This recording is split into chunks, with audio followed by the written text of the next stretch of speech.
lovely amphitheatre. We may not see it on our cameras here later on. We're getting a bit beyond time, I think, running in then to this town, Lecce in Puglia. Population about 110,000 people, most of them, I think, cheering on Cipollini. They come through here, the very heart of the Salento region, a great big place for the Romans many years gone by. Can the man who actually turned up one day at the start of one of the races on a Roman chariot wearing the gold Roman gear and the laurel leaves round his head, can Cipollini, the great star performer himself, then get the crowd to roar? If he doesn't, I suppose they're thrown to the lines in the Roman amphitheatre, which I'm sure, as we close the programme rather quickly, they might beam down on that particular one too. A lovely part of the world, and now his team has started to put the pressure on. They looked like they were going a bit off the ball. They're now beginning to really get up steam.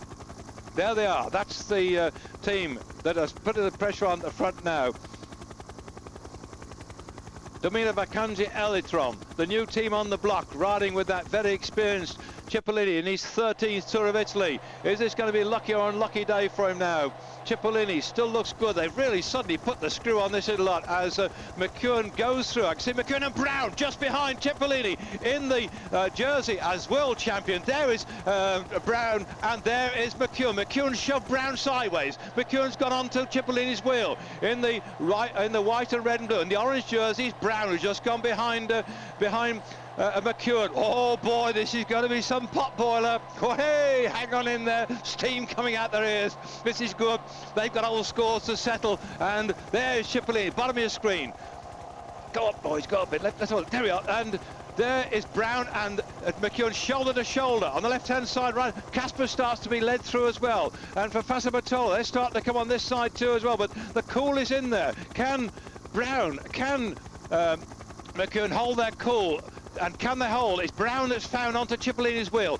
The lead-out men are beginning to come off the front as Cipollini's team lose power. Just two left. Lombardi with the last man. Chirea just in front. Then Lombardi. Then Cipollini. The other, sorry, Johnny come lately now. Lost a bit of ground. They came through. I can still see one of the riders from the for the France Insure team. Looking back here, says, come on through. And it is going to be Casper. Has to come through.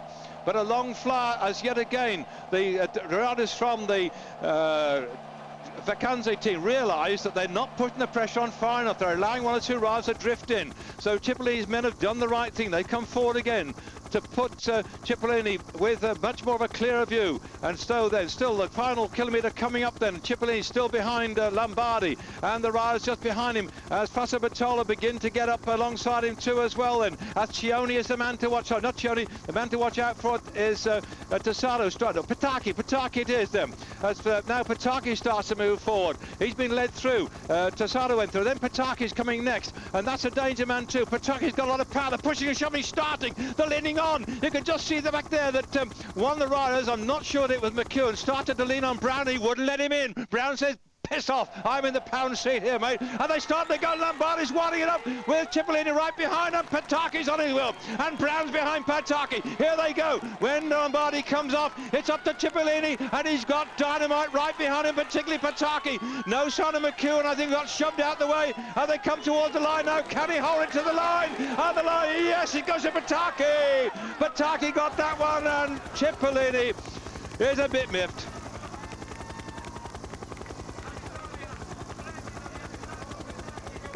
The new kids are on the block, 13 Tours of Italy for Cipollini. The record is going to be difficult to get. He's got his work cut out. Nobody's handed him on a plate. He may be the world champion, but he's going to have to win his stripes this time round.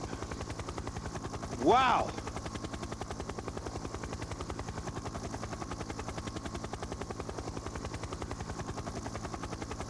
Absolutely amazing. As Pataki swept through there to get that victory.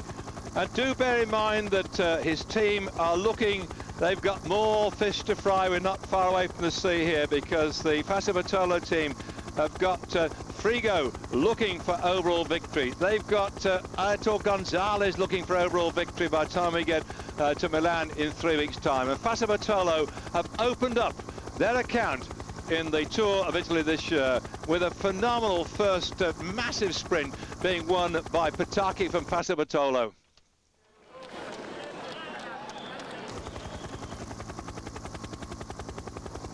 Poof. I'll be interested to see that sprint again, because a lot of pushing and shoving went on, and no doubt about it, Mr. Brown tried his tricks and it didn't quite come off. But I think probably Robin McCure might have been shut out the way it came towards the end. And he's not the biggest guy, by the way. Furley it was that popped up into third spot then on that particular occasion. But Robbie, well, he gets under people if they try and bounce him off. So Brown and McEwen, the two Australians, will have to be there to fight yet another day. And a disappointing day for the world champion. But my goodness, his teamwork. Somehow it seemed to me that the rhythm wasn't quite there. The dominance which we saw with the Psycho team, the Red Train, wasn't quite there. It seemed to start early, then fade, and then come back again. And I'm interested to hear the comments from the riders and everybody else when we get to out of our commentary point and start chewing the fat later on, because it didn't seem to come quite right on that occasion. As there is right down there, Pataki. He'll go up there for the victory roster, and not only that, they'll have the pink jersey as the overall lead in the Tour of Italy. And perhaps when we get to Milan, they might still have that jersey, but on the shoulders of yet another of their riders. We go back there, McEwen and Brown, 5th and 6th. Well, if we look again back down here, the bit of pushing and shoving. Look, watch this there. Boom, that was Brown. Look, giving a bit of the old 1-2. Get out my way, mate. Oh, dear me. Nudge, nudge. Big win, get off. I think it's one of the Alacia riders that he gave their elbow to, but it didn't do him any good at the end of it all. You can see, by the way, that's why there's often he's taken on one side. And he's an amazing character, Brown. He can be very morose when he gets banned, but you can see sometimes that the way he treats people. Oh, he hasn't got the power this time round, so all the pushing and shoving has come to nothing. Oh, I enjoyed that.